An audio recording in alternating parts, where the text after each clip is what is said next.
नमस्कार मित्रांनो. गायी हिटवर न येता सुद्धा आपण गायीला गाभण करू शकतो. थोडंसं ऐकायला वेगळं वाटतं मित्रांनो, पण आता शक्य आहे.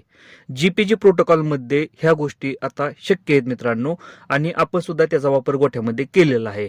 तर सगळ्यात महत्त्वाचं आहे की जीपीजी प्रोटोकॉल जे शेतकरी वापरतात, जिथं फेल होतात ना, ते का फेल होतात ना, ते आज मी व्हिडिओमध्ये सांगणार आहे. आणि जर कुणाला वापरायचं असेल, ज्या गायी हिटवर येत नाही त्या किंवा ज्या गायी रिपीट होतात, गाभण राहत नाही त्यांना, अशा गायींमध्ये तर मित्रांनो सक्सेसफुली होतो. फक्त काळजी काय घ्यायची हे आपण व्हिडिओमध्ये सांगणार आहे. त्यासाठी व्हिडिओ हा शेवटपर्यंत नक्कीच बघा. व्हिडिओ जर आवडला तर लाईक करा. चॅनलवरती नवीन असेल तर चॅनलला सबस्क्राईब करायला विसरू नका. नमस्कार मित्रांनो, शेतकरी आणि टेक्नॉलॉजी आपल्या युट्यूब चॅनलमध्ये स्वागत आहे. मित्रांनो, दूध व्यवसाय आता पारंपरिक राहिलेला नाही. आपल्याला टेक्नॉलॉजीचा वापर करावा लागणार आहे आणि टेक्नॉलॉजीचा वापर करत असतानाच आपल्याला दूध व्यवसाय हा करायचा आहे, तरच आपला हा व्यवसाय सक्सेसफुल होणार आहे.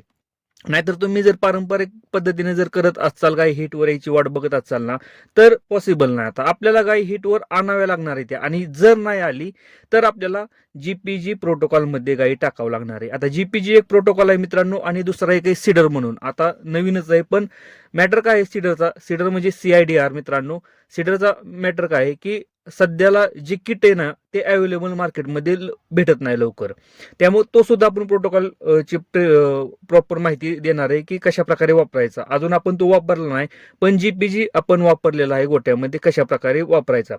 आता जीपीजी वापरण्याआधी मित्रांनो एक गोष्ट लक्षात असू द्या की जीपीजी फेल का होतो, की उठायचं आणि डायरेक्ट गायीला जीपीजी प्रोटोकॉल चालू करायचा, हे पॉसिबल नाही मित्रांनो. अजून एक सांगतो, डायरेक्ट जर तुम्ही जर समजा 6 महिने झालं किंवा वर्ष झालं तुमची गाय रिपीट होते किंवा गाय हिटवर येत नाही, आणि तुम्ही जर डायरेक्ट म्हणला की उद्या आपण जीपीजी प्रोटोकॉल चालू करू, तर मित्रांनो सक्सेसफुल होणार नाही. का होणार नाही? त्याचं एक कारण आहे मित्रांनो. ज्या गायी रिपीट होतात किंवा ज्या गायी हिटवर येत नाही त्या, म्हणजे त्या गायींमध्ये काही ना काही प्रॉब्लेम आहे, म्हणून त्या गायींमध्ये हिटचा आणि रिपीटचा प्रॉब्लेम आलेला आहे. मग आपल्याला तो प्रॉब्लेम पहिल्यांदा काय करायचा, क्लिअर करायचा. आता समजा एखादी गाय हिटवर नाही आली, हिटवर का आली नाही यावरती आपल्याला थोडंसं कारण बघायचंय. सगळ्यात पहिल्यांदा गायीचं जंतनाशक केलंय का आपण? जंतनाशक हे करावंच लागणार आहे, डिवर्मिंग त्याला आपण म्हणतो.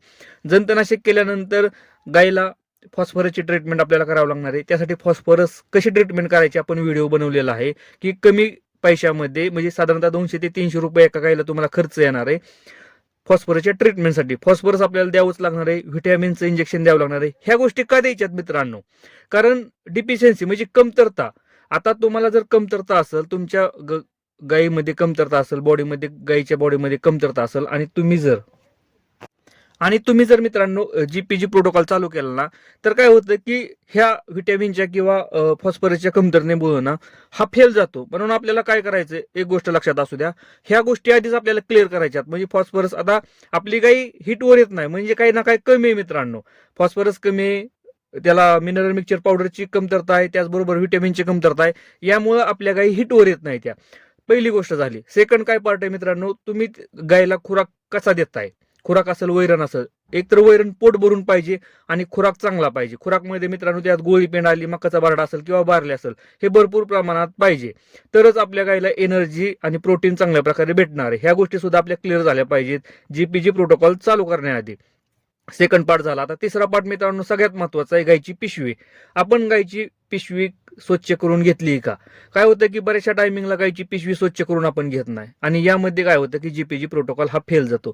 कारण गायची पिशवी जर क्लिअर नसेल ना, तुम्ही किती जरी औषध दिली, किती जरी पावडरी चारल्या किंवा किती जरी चांगल्या प्रकारे खुराक जर दिला, तर मेन पार्टच तुमचा खराब आहे. तर मित्रांनो तुम्ही किती जरी प्रयत्न केला तरी पॉसिबल ही गोष्ट नाही. त्यासाठी आपल्याला गायची पिशवी सुद्धा क्लिअर करून घ्यायची. गायची पिशवी जर तुमची क्लिअर नसेल ना, तर मित्रांनो जीपीजी प्रोटोकॉल हा तुमचा सक्सेसफुल होणार नाही. म्हणून 3 ते 4 गोष्टी मित्रांनो नक्कीच आपल्याला फॉलो करायच्या. सगळ्यात पहिल्यांदा फॉस्फरस असेल, कॅल्शियम असेल, त्याचबरोबर व्हिटॅमिन्स असतील आणि मिनरल मिक्सचर पावडर, त्याचबरोबर डिवर्मिंग, जंतनाशक, ह्या सगळ्या गोष्टी क्लिअर करायच्यात सगळ्यात पहिल्यांदा. म्हणजे ह्या सगळ्या गोष्टी आपल्याला द्यायच्यात गायीला.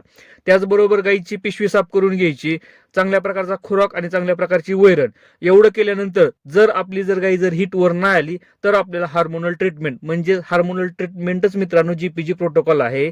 त्यामध्ये हार्मोनल इंजेक्शन दिली जातात. कारण काय होतं की सगळ्या गोष्टी केल्यानंतर जर आपल्या गायी जर हिटवर नाही आल्या, तर आपल्याला हार्मोनल ट्रीटमेंट करावी लागते. त्याला जीपीजी प्रोटोकॉल बोललं जातं. आणि जीपीजी प्रोटोकॉलमध्ये मित्रांनो गायी हिटवर सुद्धा येतात आणि गायी गाभण सुद्धा राहतात. म्हणजे आपल्याला समजत नाही काय हिटवर आली ती. जीपीजी प्रोटोकॉलमध्ये काय हिटवर येऊ नाहीतर नाही येऊ मित्रांनो, डायरेक्ट आपल्याला इंजेक्शन भरावे लागतं. त्याची प्रॉपर माहिती आपण देणार आहे, आपण कशा प्रकारे जीपीजी प्रोटोकॉल केला होता. पण जीपीजी प्रोटोकॉल करण्याआधी आपल्या गायीच्या ह्या गोष्टी सगळ्या क्लिअर आहेत का ह्या आधी बघा मित्रांनो, तरच जीपीजी प्रोटोकॉलला पैसे खर्च करा, नाहीतर जीपीजी प्रोटोकॉल हा तुमचा फेल होणार आहे. व्हिडिओ जर आवडला असेल तर लाईक करा, चॅनलवरती नवीन असेल तर चॅनलला सबस्क्राईब करायला विसरू नका. धन्यवाद.